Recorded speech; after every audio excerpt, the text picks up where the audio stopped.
ایک صحابی امام کے پیچھے نماز پڑھنے کی بجائے اپنی نماز الگ پڑھتے ہیں، اس کا کیا حکم ہے؟ اگر کسی مقتدی کو امام صاحب سے اپنی ذاتی دشمنی یا کوئی پرسنلی شکایت ہے تو بہتر ہے کہ اس کو ختم کر کے تیسرے آدمی کے ذریعے سے صلح کر لے، یا یہ کہ از خود ان سے بیٹھ کر مصالحت کر لے۔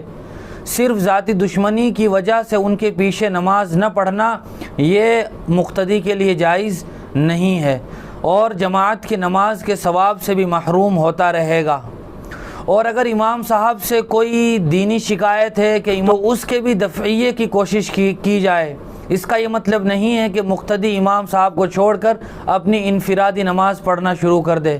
بلکہ حکم تو یہ ہے کہ اگر کوئی آدمی انفرادی نماز پڑھ رہا ہو اور نماز پڑھتے ہوئے خواہ وہ فرض ہو یا یہ کہ سنت ہو اور جماعت کھڑی ہو جائے تو انفرادی نماز توڑ کر جماعت میں شامل ہونے کا حکم ہے۔